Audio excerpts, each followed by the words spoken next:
Good evening, everybody. Welcome to our Thursday night Anamkara meditation program. And so, with all my heart and with all my love, I welcome you to our program tonight. Thank you for coming. And tonight is going to be a Heart Sutra night. So we're going to be doing that chant and some other kinds of practices related to that. But first we're going to be starting, as we do, with the opening mantras. And so the opening mantras are a way, as we've talked about so many times, of helping to bring the mind really into this present moment, into really being fully here, so that what we're doing is letting go of all the things the mind may have been engaged in throughout the day, throughout the week, whenever.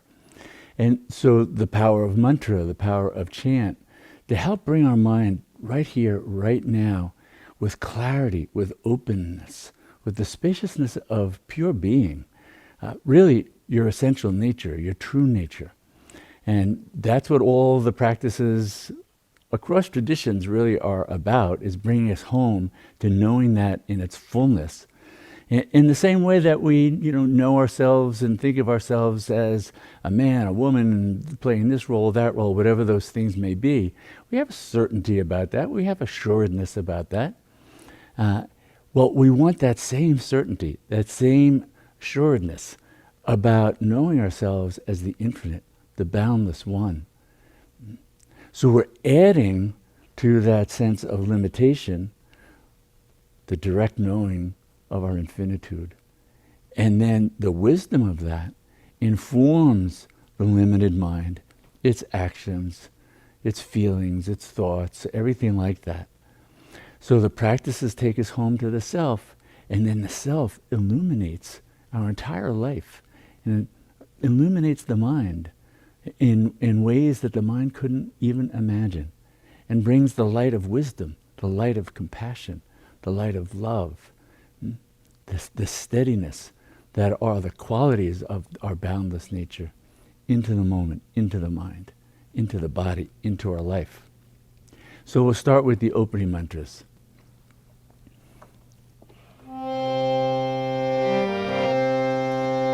Shri Mata Kali Devi Ki Jai Gajananam Bhuta Ganari Sevitam Kalpita Jambu Palacharu Bhakshanam Umasutam Shokam Vinashakarakam Namami Vigneshwara Para Pankajam Shri Ganeshaya Namaha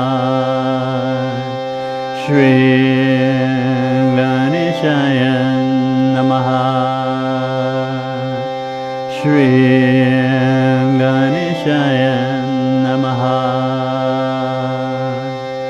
Om Purnamada Purnamidam Purnat Purnamudachyate Purnasya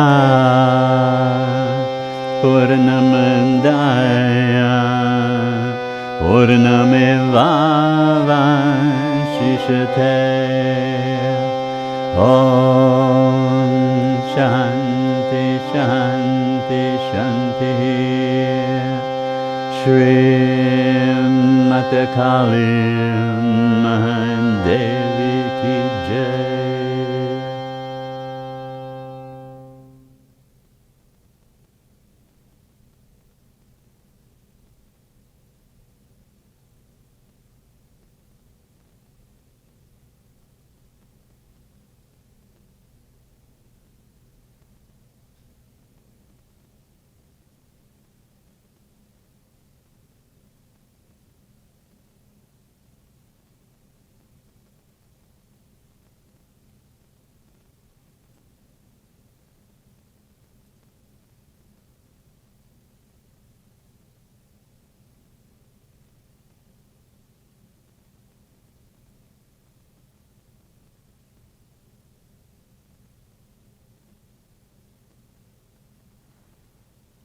Good evening.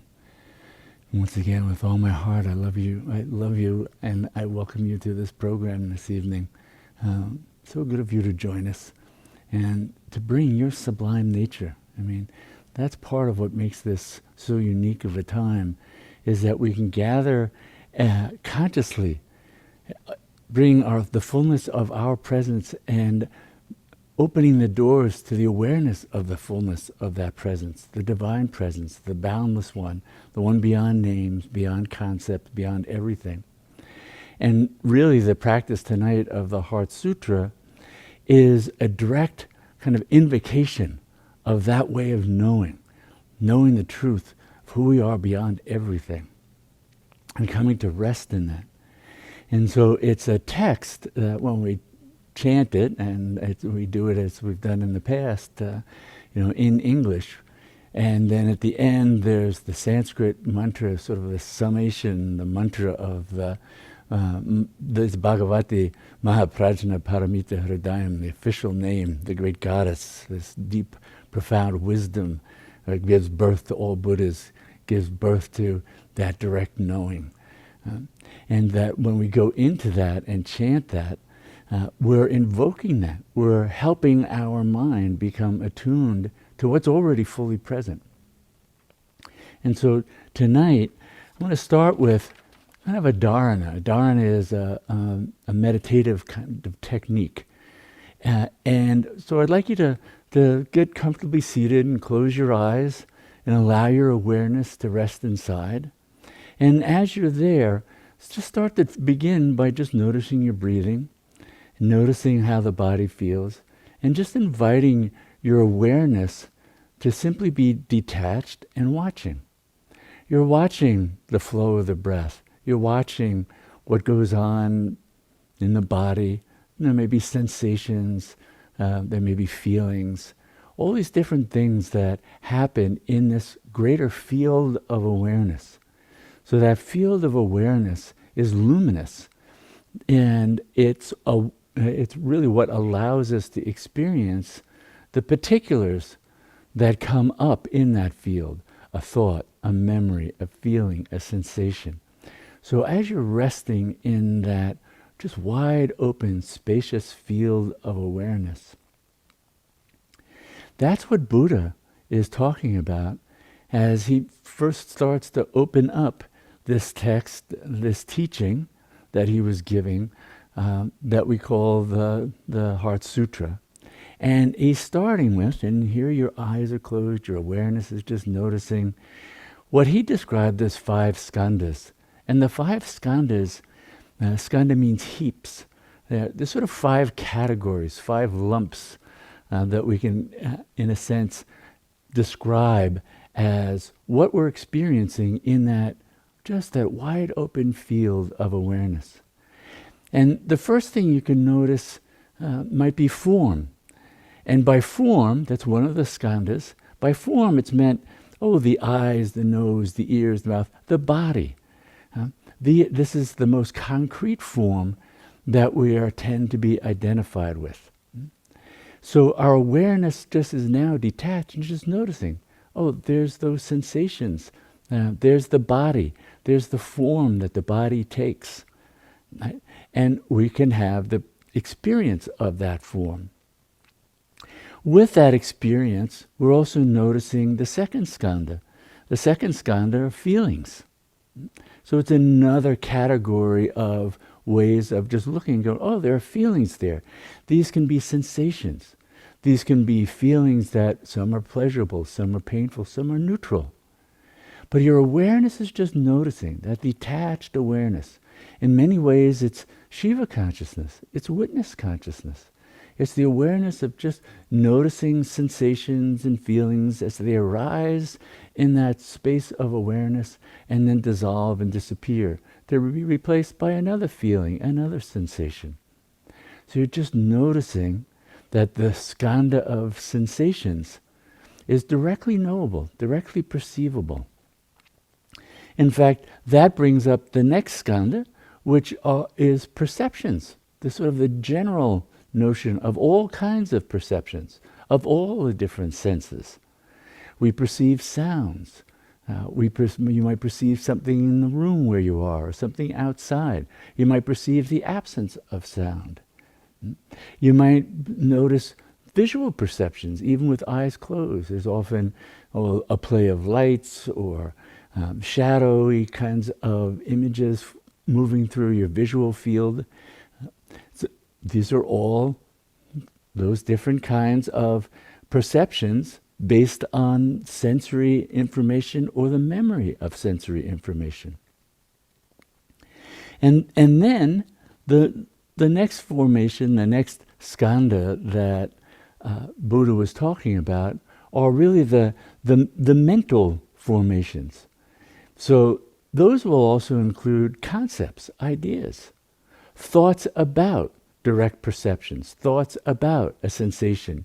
You might notice your toe, and that's just a sensation. Then you have a thought about it. Is that a pleasant one, an unpleasant? I want to move it, I don't want to move it. So thoughts, concepts, but those are also the concepts that have to do with what's awareness, what's freedom, what's nirvana, what's samadhi, what's bondage. Those are all concepts. These are all mental formations.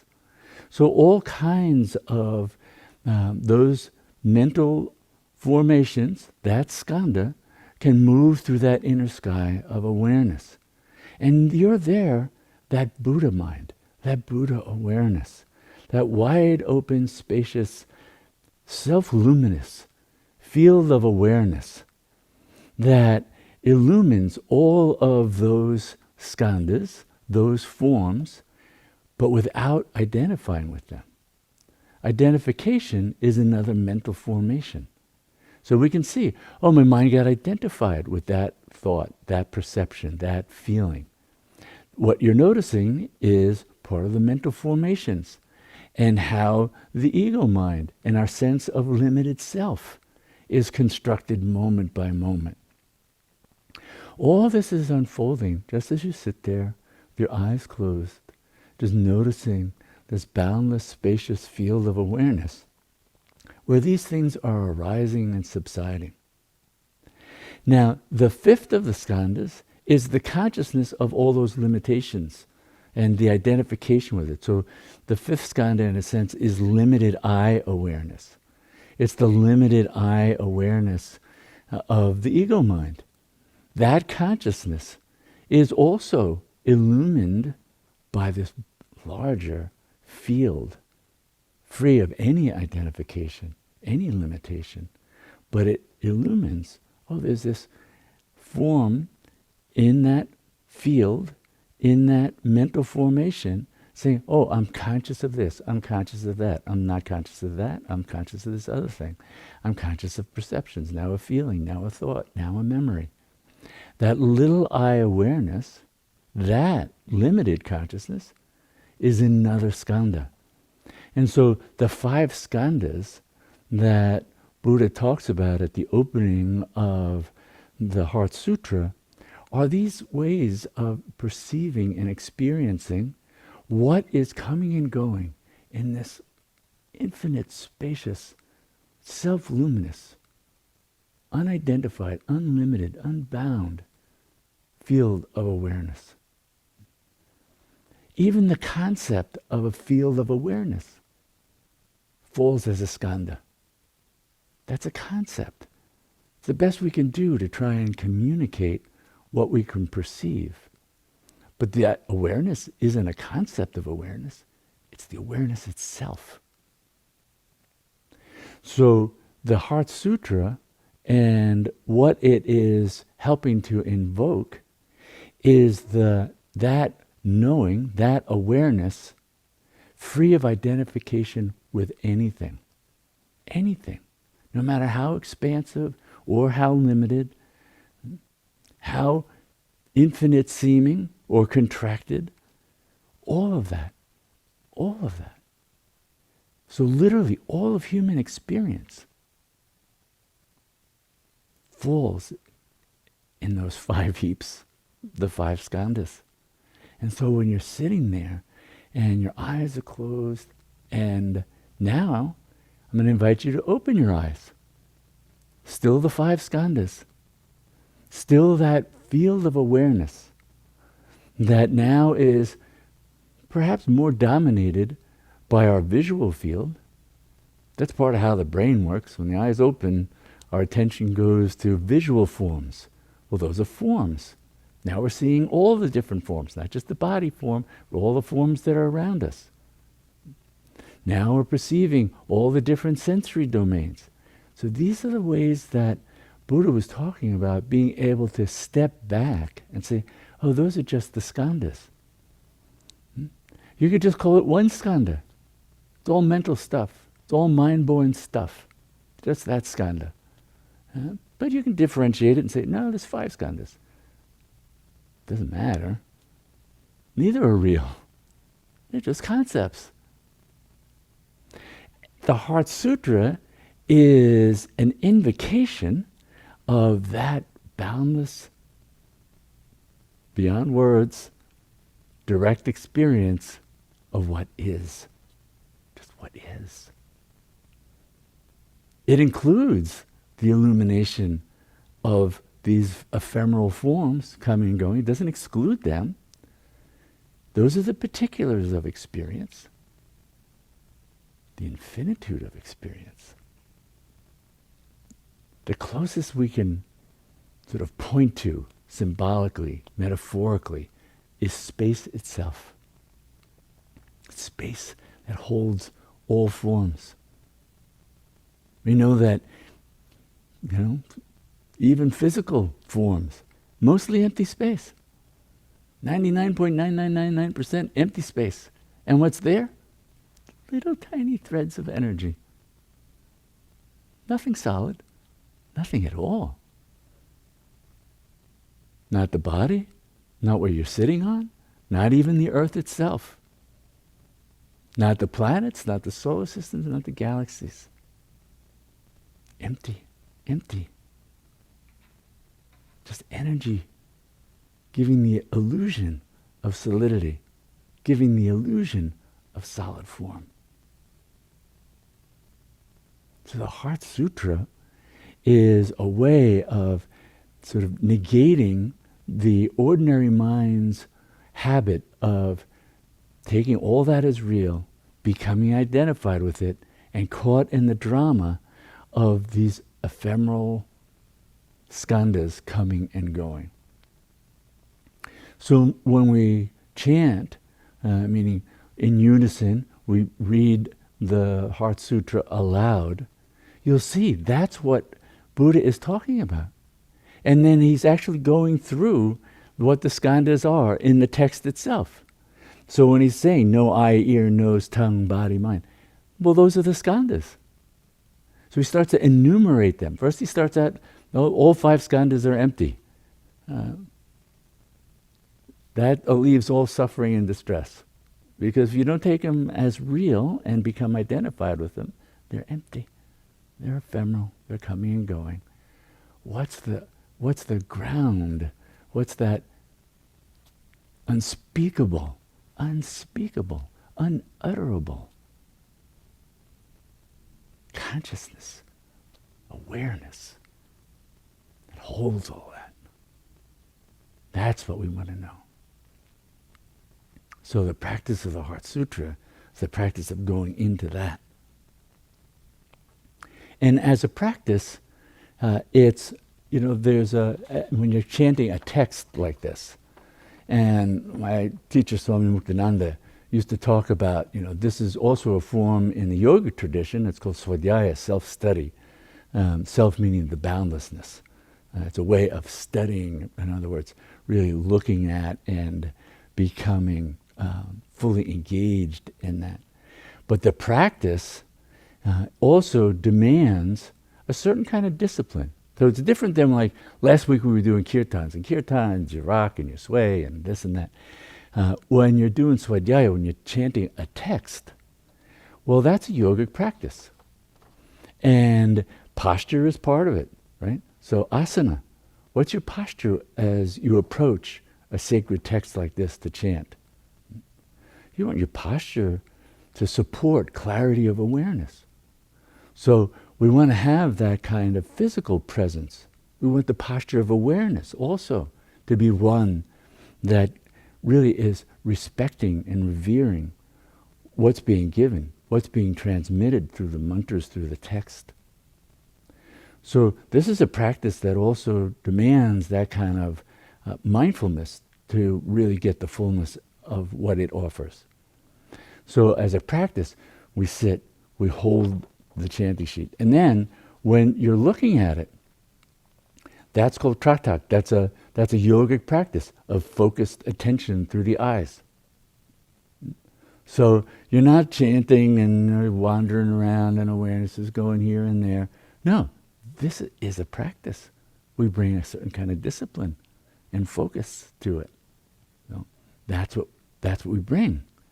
Yeah. So when we start to go through this, you want to, again, sit up comfortably, erect, let your breathing support awareness, bring your attention and focus to revelation.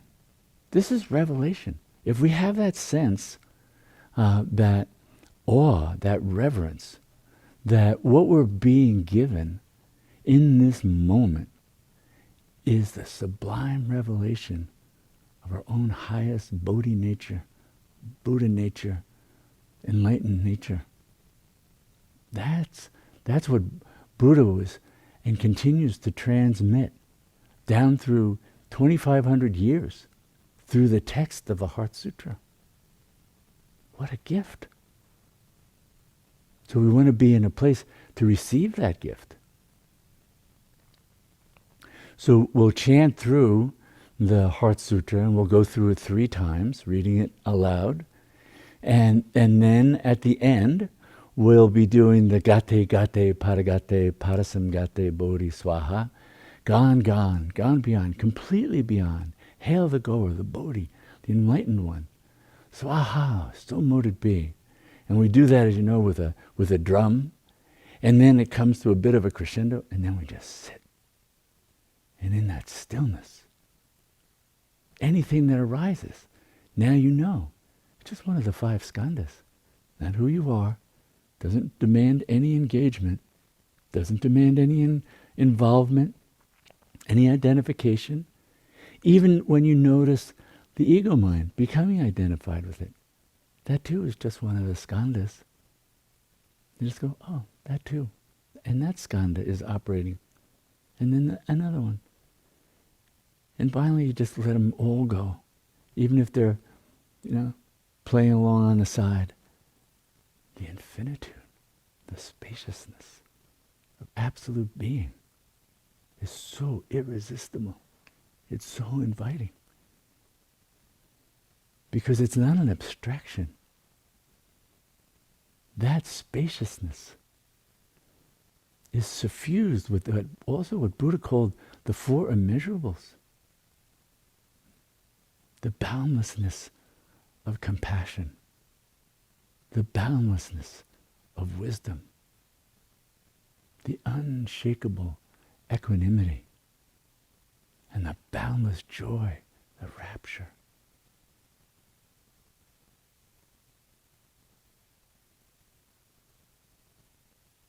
Into that, and you know bodhicitta, you know Buddha mind, you know highest nature. So, we'll start with the Heart Sutra, the Bhagavati Mahaprajna Paramita Hridaya Sutra, the great goddess, mother of all Buddhas, the Heart Sutra of transcendental wisdom. So here we begin. We'll be saying it aloud 3 times through, then doing the mantra over and over at the end, and then sitting in the stillness. Avalokiteshvara, Bodhisattva, coursing through deep prajna paramita, clearly saw that all 5 skandhas are empty, transforming all suffering and distress. Shariputra, form is no other than emptiness, emptiness no other than form. Form is exactly emptiness, emptiness exactly form. Sensation, thought, impulse, consciousness are also like this. Shariputra, all things are marked by emptiness, not born, not destroyed, not stained, not pure, without gain, without loss. Therefore, in emptiness there is no form, no sensation, thought, impulse, consciousness. No eye, ear, nose, tongue, body, mind. No color, sound, smell, taste, touch, object of thought. No realm of sight to no realm of thought. No ignorance, and also no ending of ignorance to no old age and death, and also no ending of old age and death. No suffering, and also no source of suffering. No annihilation, no path. No wisdom, also no attainment. Having nothing to attain, bodhisattvas live prajna paramita with no hindrance in the mind. No hindrance, thus no fear. Far beyond elusive thinking, they attain complete nirvana. All Buddhas, past, present, and future, live prajna paramita and thus attain anuttara samyak sambuddhi. Therefore know that prajna paramita is the great mantra, the wisdom mantra, the unsurpassed mantra, the supreme mantra, which completely removes all suffering. This is truth, not deception. Therefore, set forth the prajna paramita mantra. Set forth this mantra and say, Gate, gate, paragate, parasangate, bodhi swaha. Avilokiteshvara, bodhisattva, coursing through deep prajna paramita, clearly saw that all 5 skandhas are empty, transforming all suffering and distress. Shariputra, form is no other than emptiness, emptiness no other than form. Form is exactly emptiness, emptiness exactly form. Sensation, thought, impulse, consciousness are also like this. Shariputra, all things are marked by emptiness, not born, not destroyed, not stained, not pure, without gain, without loss. Therefore in emptiness there is no form, no sensation, thought, impulse, consciousness. No eye, ear, nose, tongue, body, mind. No color, sound, smell, taste, touch, object of thought. No realm of sight to no realm of thought. No ignorance, and also no ending of ignorance to no old age and death. Also no ending of old age and death. No suffering, and also no source of suffering. No annihilation, no path. No wisdom, also no attainment. Having nothing to attain, bodhisattvas live prajna paramita with no hindrance in the mind. No hindrance, thus no fear. Far beyond delusive thinking, they attain complete nirvana. All Buddhas, past, present, and future, live prajna paramita and thus attain anuttara samyak sambuddhi. Therefore know that prajna paramita is the great mantra, the wisdom mantra, the unsurpassed mantra, the supreme mantra, which completely removes all suffering. This is truth, not deception. Therefore set forth the prajna paramita mantra. Set forth this mantra and say, Gate, gate, paragate, parasamgate, bodhi swaha. Avilokiteshvara, bodhisattva, coursing through deep prajna paramita, clearly saw that all 5 skandhas are empty, transforming all suffering and distress. Shariputra, form is no other than emptiness, emptiness no other than form. Form is exactly emptiness, emptiness exactly form. Sensation, thought, impulse, consciousness are also like this. Shariputra, all things are marked by emptiness, not born, not destroyed, not stained, not pure, without gain, without loss. Therefore in emptiness there is no form, no sensation, thought, impulse, consciousness. No eye, ear, nose, tongue, body, mind. No color, sound, smell, taste, touch, object of thought. No realm of sight to no realm of thought. No ignorance, and also no ending of ignorance to no old age and death, and also no ending of old age and death. No suffering, and also no source of suffering. No annihilation, no path. No wisdom, also no attainment. Having nothing to attain, bodhisattvas live prajna paramita with no hindrance in the mind. No hindrance, thus no fear. Far beyond delusive thinking, they attain complete nirvana. All Buddhas, past, present, and future, live prajna paramita and thus attain anuttara samyak sambuddhi. Therefore know that prajna paramita is the great mantra, the wisdom mantra, the unsurpassed mantra, the supreme mantra, which completely removes all suffering. This is truth, not deception. Therefore set forth the prajna paramita mantra. Set forth this mantra and say, Gate, gate, paragate, parasamgate, bodhi swaha.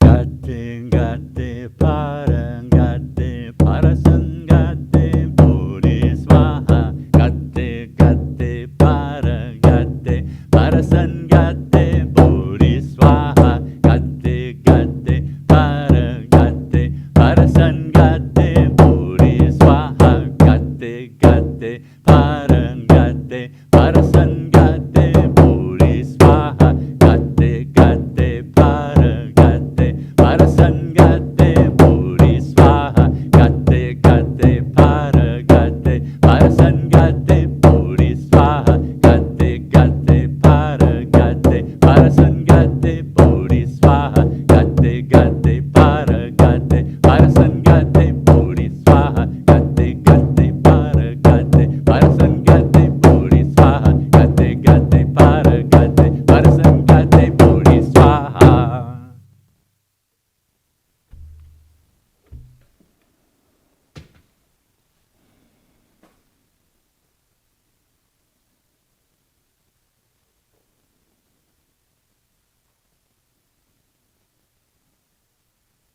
And resting in that spacious field of awareness, watching the play of the skandhas,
Arasangate Bodhi Swaha. Gone, gone, gone beyond. Completely beyond. It's you. That's you. So the Heart Sutra invokes that. The transcendence. The purity. The total freedom.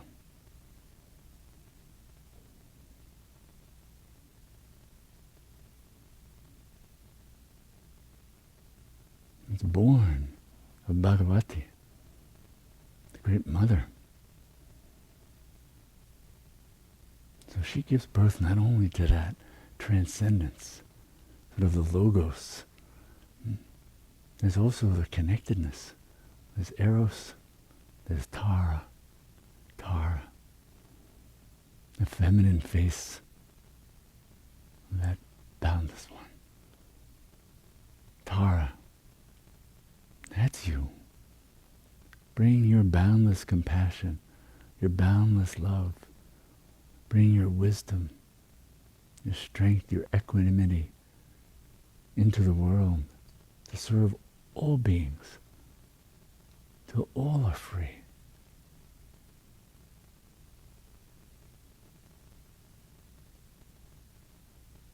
Om Tare Tuttare Ture Soha. Om Tare Tuttare Ture Soha. Oh Mother Tara. Oh Tara Ma.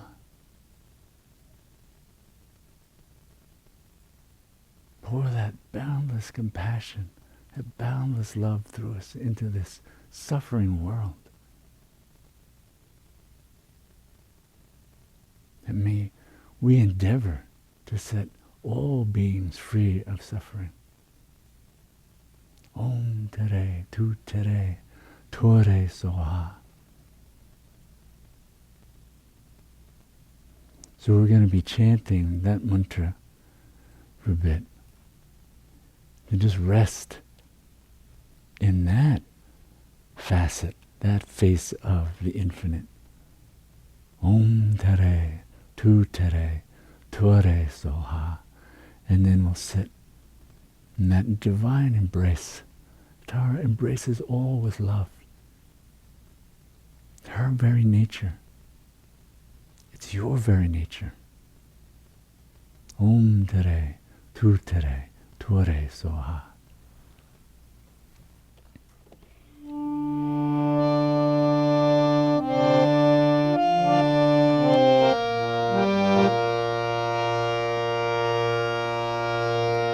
Om Tare Tuttare Ture Soha.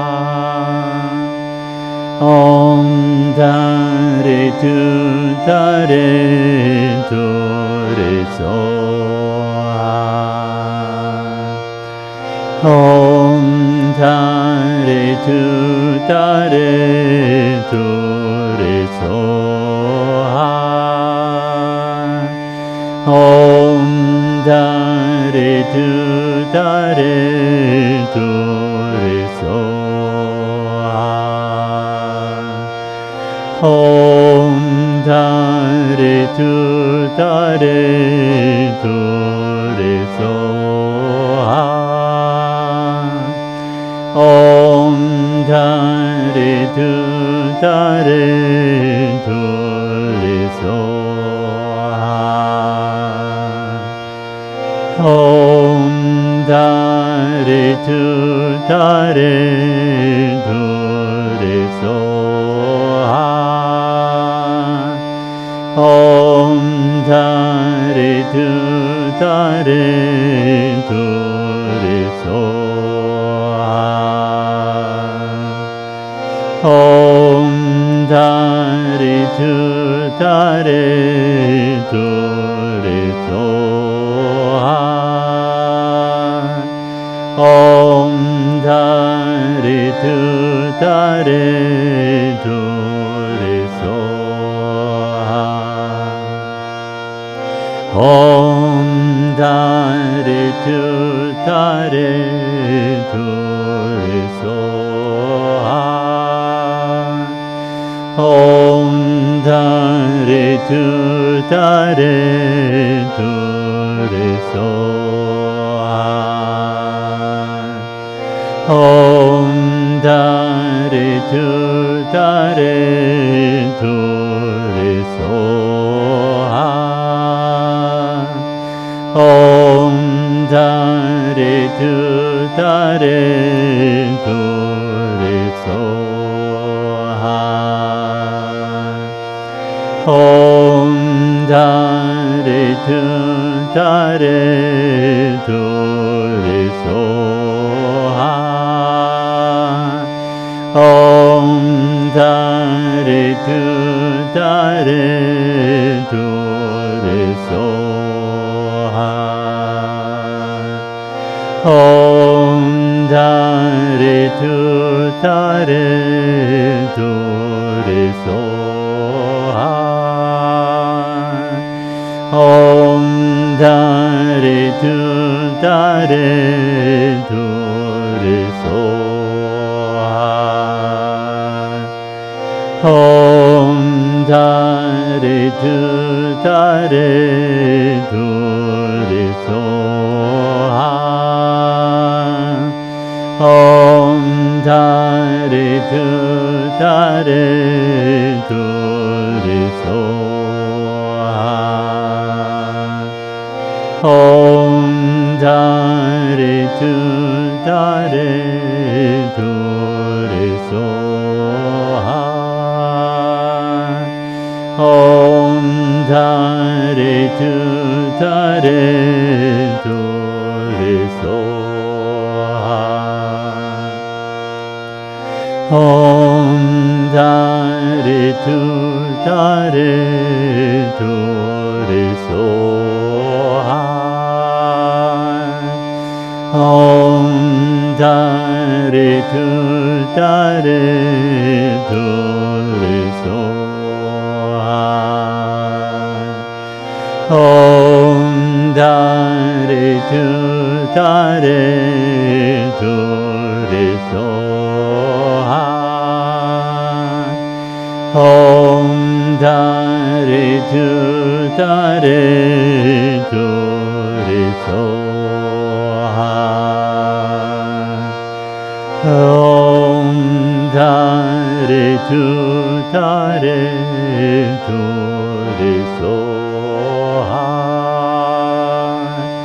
Om Tare Tuttare Ture Soha. Om Tare Tuttare Ture Soha. Om Tare Tuttare Ture Soha.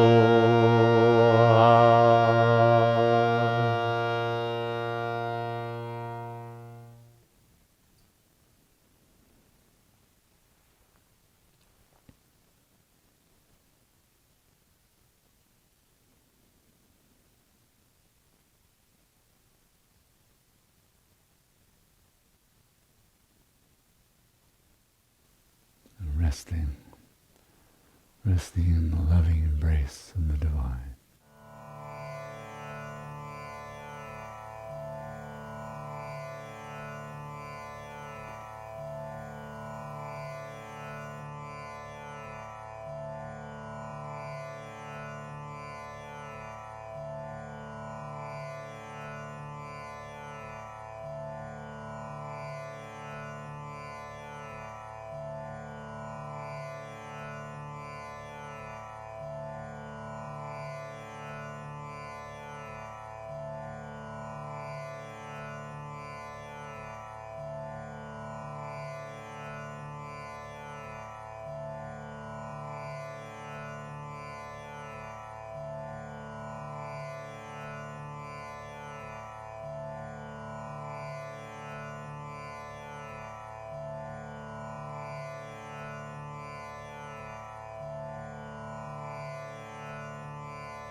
Om Tare Tuttare Ture Soha. Om Tare Tuttare Ture Soha. Om Tare Tuttare Ture Soha. Om Tare Tuttare Ture Soha.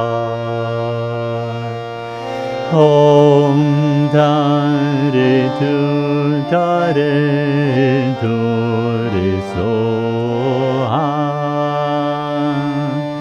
Om Tare Tuttare Ture Soha.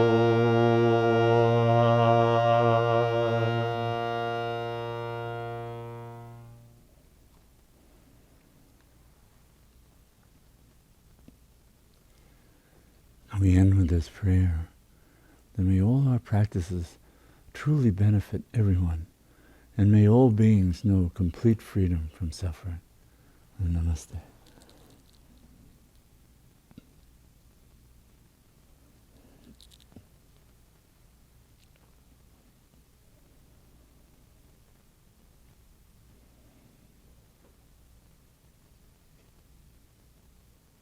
Gate gate paragate parasamgate bodhi swaha.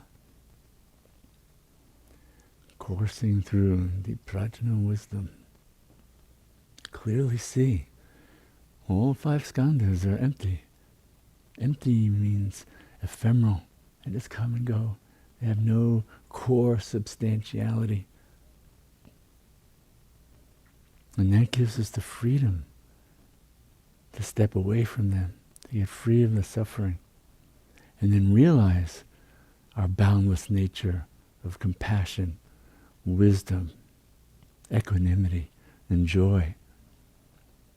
And then walk that into the world. Bring it in each day. Bring it in breath by breath. Empowered, strengthened by that kind of knowing, that kind of clarity.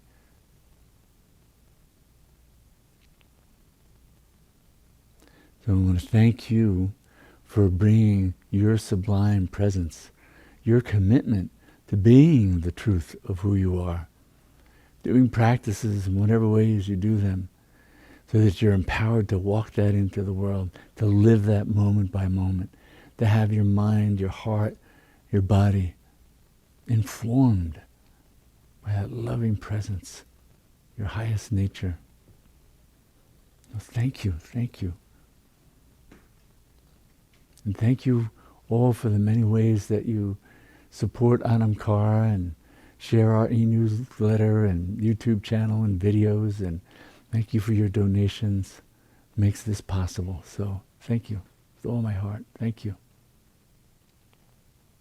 So once again, with all my love, great to be with you this evening, and I look forward to seeing you again next week.